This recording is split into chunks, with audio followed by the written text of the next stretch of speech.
Welcome to the Church Matters podcast, where we talk about topics related to the church in a way that honors the church. Thank you for joining the discussion.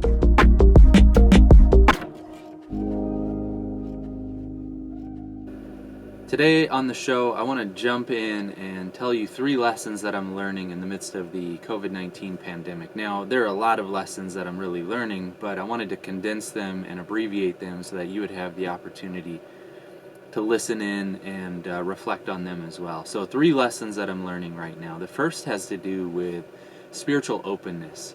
One of the blessings in disguise, one of the blessings as a result of going through this crisis is that there is a spiritual openness right now that many people are displaying in a variety of different ways.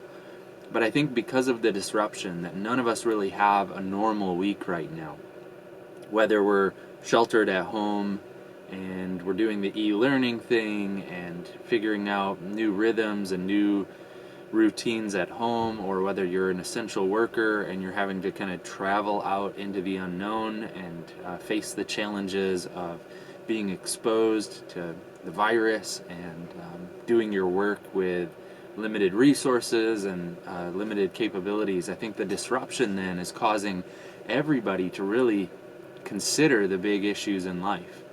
And that's a good thing. I want to say that's a good thing that's happening, that people are becoming spiritually open. And it does show up in a variety of different ways. So one of the things I've noticed is that believers are reevaluating some of these bigger issues in life.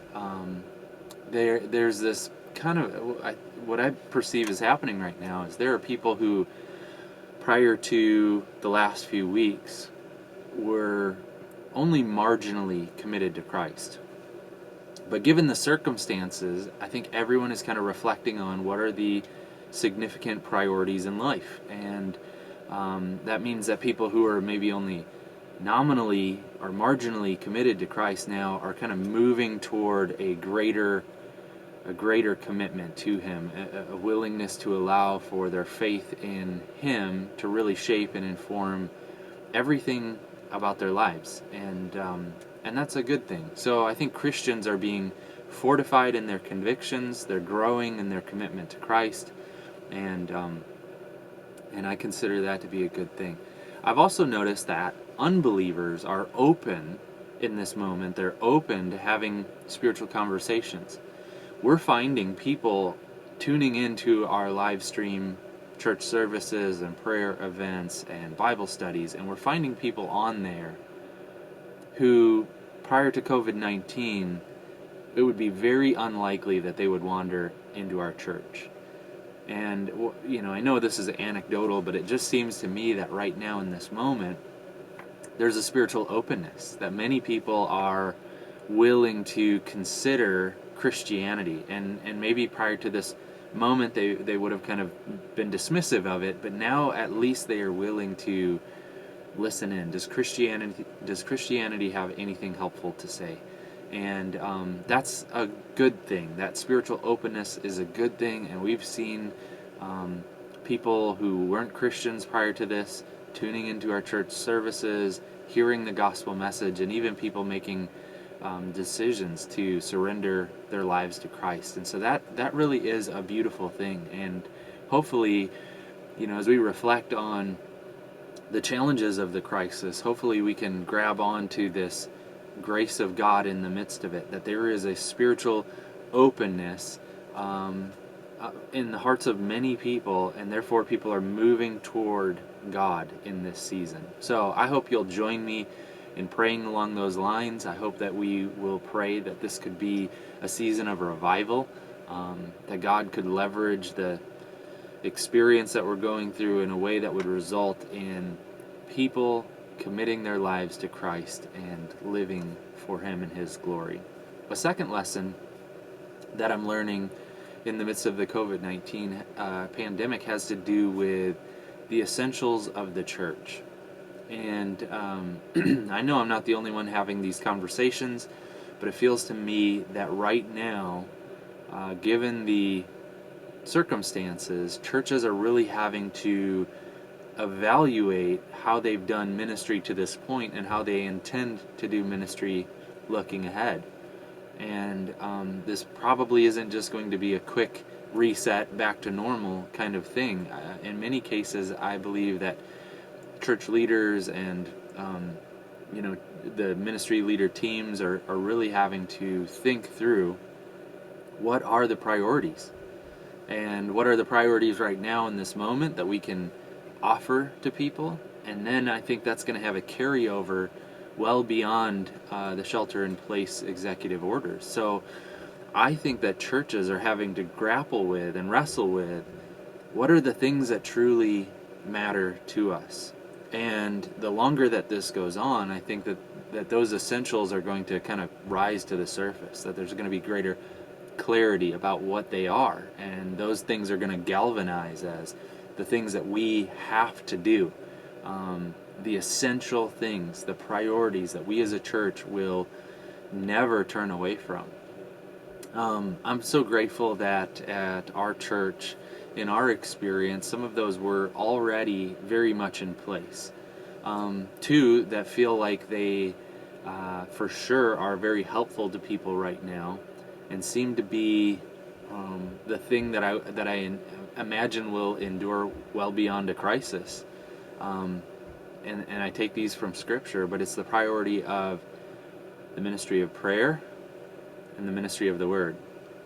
In Acts chapter 6, there was a situation where the apostles were having to make some ministry decisions, and some opportunities were coming up, really, really incredible opportunities. And in the midst of this kind of leadership crisis, they had to decide what they were going to focus their energy and their attention on. And they said that they were going to delegate other important, significant ministry to capable leaders so that they could focus on these two things, the ministry of the Word and prayer. And so those have been features of my philosophy of ministry for a long, long time, and so that shouldn't feel surprising to anyone. That's not a new or novel thing for us, but it certainly is being galvanized in this moment. The things that seem to be helping people right now are the ministry of prayer. You know, as Ellie's leading our team in worship and prayer nights, and we've kind of created a lot of different opportunities for people to participate in prayer, and we're praying over individuals from our church, and we're praying over the nation and over the world and over the circumstances that we're going through. That ministry of prayer has been incredibly helpful. And then the ministry of the Word, where we open up God's Bible and we allow for His voice to speak. And over the last handful of weeks, that has been the thing that has been steadying us through this pandemic. We are listening in to God, and now there's an attentiveness too, that maybe before we didn't listen as attentively, but given the circumstances, everyone's kind of leaning in, going, what does God have to say?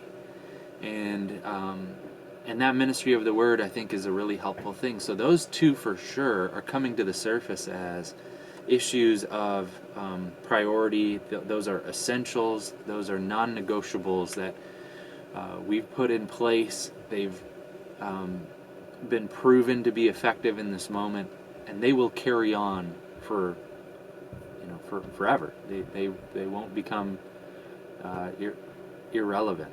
They're going to be a part of what we do well after this thing is in the rearview mirror. So that's a good thing. I think that when the church has the ability to clarify what really matters, that is a good and beautiful thing. Now, obviously, there are things that I feel are essential that we're struggling with right now because they're inaccessible. For instance, part of the experience of church is community. God calls a people, not just individuals, but He calls a people, and He's shaping and molding them into His place of spiritual residence. He's building a temple, and His glory is going to reside within that temple. And this is language from 1 Peter 2 verses 9 and 10 and other places as well. But God is building a people, and so in this moment there are essential aspects of the church that are inaccessible But I guess what I'm saying is at least some of those essential things are becoming crystal clear in this moment, and for that I'm grateful. Now here's the third one, and it feels important to bring this up.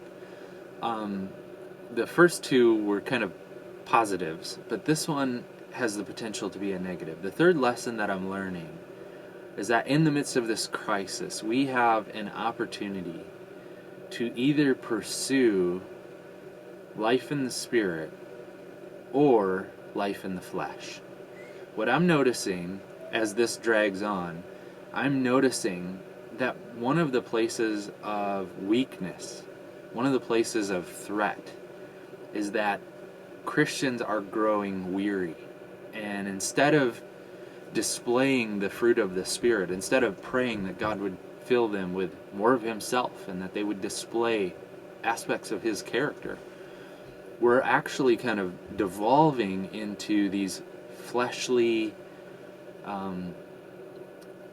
brutal people. Here's what I'm getting at. We are, I'm hearing a lot of language that is critical. There's a lot of politicizing of how things are being handled, how leaders are making decisions, what the future holds, and instead of having a tone of Christ-likeness, I hear a critical, embittered spirit. And I'm bringing this up to simply suggest that as we navigate this, let's be sure that we, of all people, are displaying a Christ-likeness in the way that we interpret the events going on and in the way that we talk about them. And let's not allow the flesh to be given permission to just be on display in the way that we post on social media or the way that we talk about these things with family and friends. Let's have a gentleness, a Christ-likeness, a patience and an understanding.